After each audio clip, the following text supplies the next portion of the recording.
Hello दोस्तों, चलिए शुरू करते हैं data link layer of OSI model और हम देख रहे हैं कंप्यूटर नेटवर्क सीरीज। चलिए शुरू करते हैं। तो डेटा लिंक लेयर क्या होती है? अपने पास होते हैं नेटवर्क, ये अपन ओएसआई मॉडल पढ़ रहे हैं, उसमें 7 लेयर्स हैं। 7 लेयर्स में application layer, presentation layer, session layer, transport layer, network layer, data link layer, physical layer. Physical layer अपन ने लास्ट वीडियो में देख ली है। अब अपन आज बात करेंगे डेटा लिंक लेयर के बारे में। तो डेटा लिंक लेयर क्या होती है? ये फिजिकल लेयर से नेटवर्क लेयर को जोड़ती है। नेटवर्क लेयर तो एंड टू एंड काम करती है, but data link layer in दोनों को जोड़ती है, फिजिकल और नेटवर्क को। ये नोड टू नोड डिलीवरी के लिए रेस्पॉन्सिबल होती है डेटा लिंक लेयर। अब नोड टू नोड डिलीवरी क्या होती है ये अपन देखते हैं। ये अपना एक नेटवर्क है, नेटवर्क 1, दूसरा नेटवर्क है नेटवर्क 2।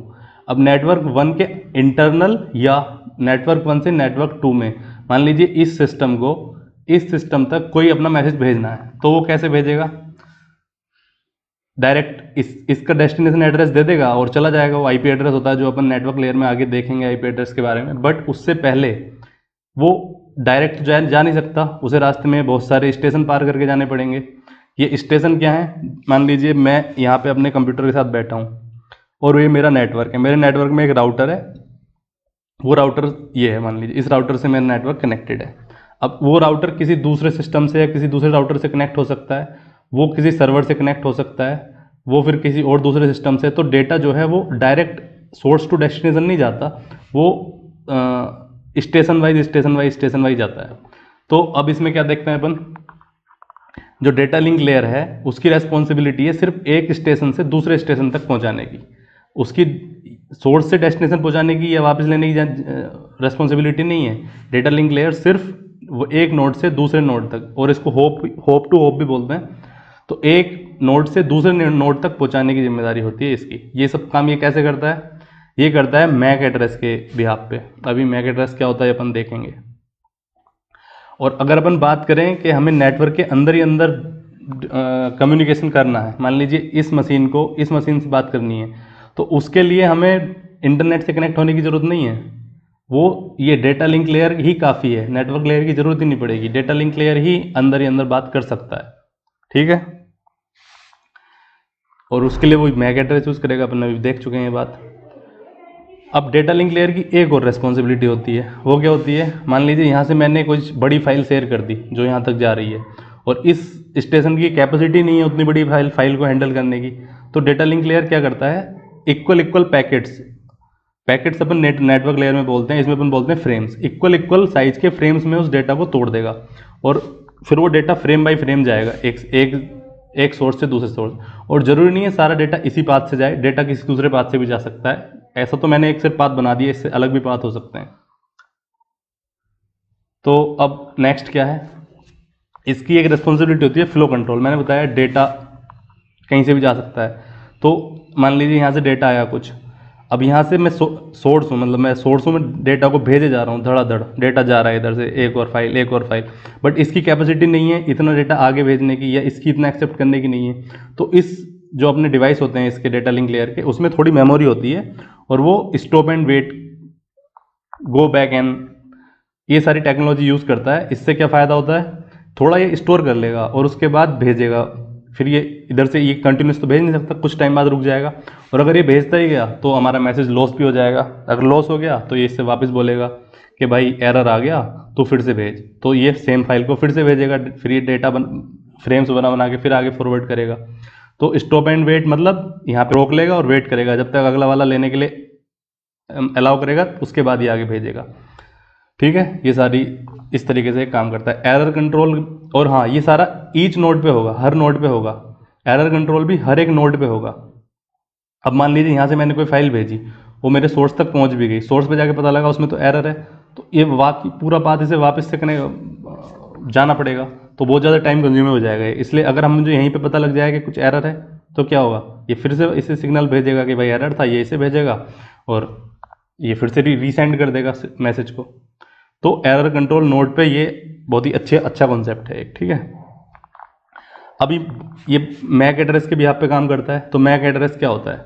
मैक एड्रेस एक फिजिकल एड्रेस होता है किसी भी डिवाइस का। मेरा कंप्यूटर है, आपका मोबाइल है, प्रिंटर है, हर एक जहाँ पे भी एनआईसी कार्ड होगा वहाँ पे एक मैक एड्रेस होगा, और मैक एड्रेस हर डिवाइस के लिए यूनिक होता है। आईपी एड्रेस तो चेंज हो सकता है आपके मशीन का, पर मैक एड्रेस जब तक आप उसे फिजिकल उसका कार्ड ही चेंज ना कर दो, एनआईसी कार्ड ही चेंज ना कर दो, तब तक वो चेंज नहीं हो सकता। ठीक है, वो आपके डिवाइस की यूनिक आइडेंटिटी होती है, जैसे कि IMEI नंबर होता है, उसी तरीके से ये मैक एड्रेस होता है किसी भी डिवाइस का। मैक एड्रेस में टोटल होते हैं 12 डिजिट। ये 12 डिजिट का हेक्साडेसिमल नंबर होता है, और ये दो दो के पेयर में सेपरेटेड होता है। दिखने में कैसा लगता है ये?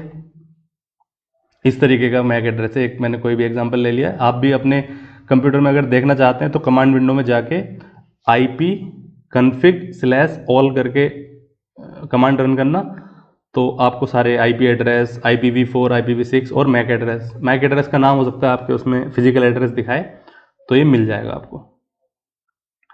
अब मैक एड्रेस मैंने ऐसा बताया आपको, एनआईसी कार्ड मतलब नेटवर्क इंटरफेस कंट्रोलर के साथ ही बंधा हुआ होता है। अब मैं ऐसे तो अपने डिवाइस में दूसरा एनआईसी कार्ड लगा सकता हूँ, बट वो लीगल नहीं है, थोड़ा मतलब मेल प्रैक्टिसेस हैं वो, तो मैं उसे चेंज नहीं करना चाहिए मुझे। ठीक है, अब इसके अपने डेटा लिंक लेयर का एक बहुत ही इंपॉर्टेंट डिवाइस है ब्रिजेस, और स्विचेस भी होते हैं, बट स्विचेस और ब्रिजेस दोनों सेम ही टेक्नोलॉजी पे काम करते हैं।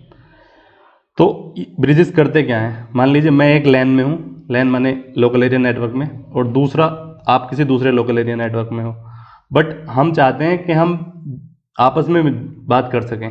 तो मान लीजिए मैं अपने एक हॉस्टल में रहता हूँ, आप दूसरे हॉस्टल में रहते हैं, हम अपने एक दूसरे के हॉस्टल को कनेक्ट करना चाहते हैं, तो उसके लिए अपन को जरूरत पड़ेगी ब्रिजेस की।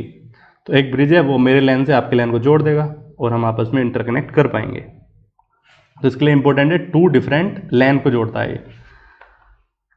देखिएगा कैसे, ये मेरा नेटवर्क हो गया, ये आपका नेटवर्क हो गया। ठीक है, अब मैं अपने नेटवर्क में कनेक्टेड हूँ, लेटेस्ट से मेरी मशीन M1 है, आपकी मशीन M6 है। तो आपको मुझे मशीन 1 से आप तक सिग्नल पहुँचाना है मशीन 6 तक, तो मैं बीच में, आप दूसरे हॉस्टल में, मैं दूसरे हॉस्टल में, तो यहाँ से यहाँ तक पहुँचाने के लिए मुझे इस ब्रिज का यूज़ करना पड़ेगा।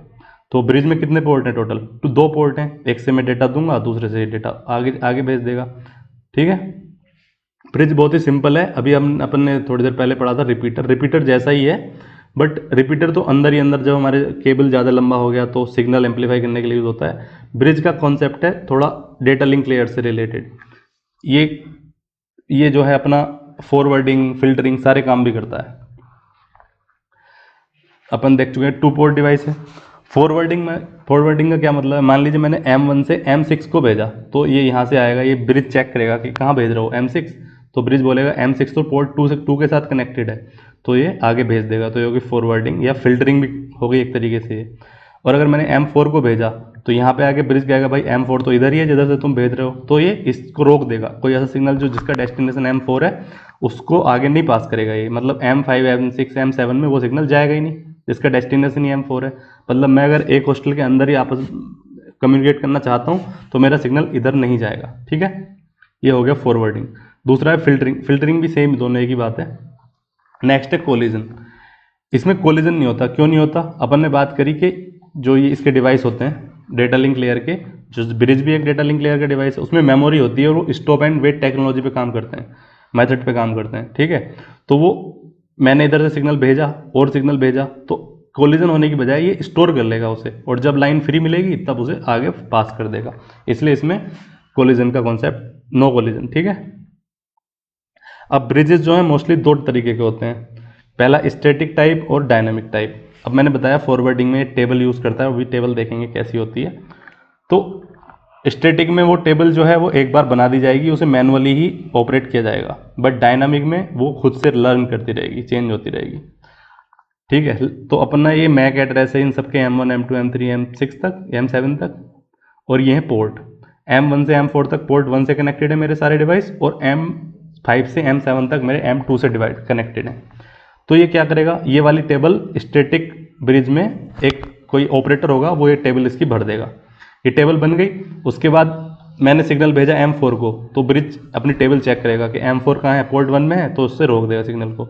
और अगर मैंने अपना सिग्नल भेजा M6 को, तो पोर्ट देखेगा अच्छा सोर्स M1 है, डेस्टिनेशन M6 है, तो उसे आगे पास कर देगा।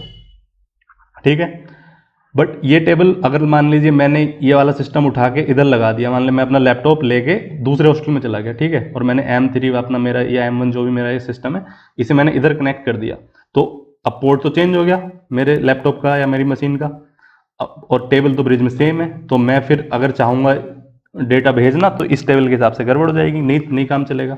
तो अगर पोर्टेबल डिवाइस हैं या कोई सिस्टम को उठा के दूसरे पोर्ट से कनेक्ट कर देता है, तो स्टैटिक के केस में मैनुअली ऑपरेटर को फिर से चेंज करना पड़ेगा उसका पोर्ट नंबर, ठीक है। बट डायनामिक में ऐसा नहीं होता।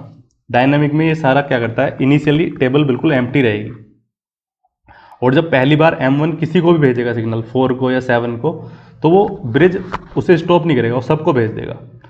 सबको भेज दिया, मान लीजिए मैंने 6 के लिए भेजा था सिग्नल M1 से, तो ब्रिज क्या करेगा, सबको भेज देगा। बट मेरे मैसेज में तो डेस्टिनेशन एड्रेस भी होगा, तो जिसका डेस्टिनेशन होगा वो ले लेगा उस सिग्नल को और कहेगा हाँ मैंने ले लिया, एक्नॉलेजमेंट वापस भेजेगा।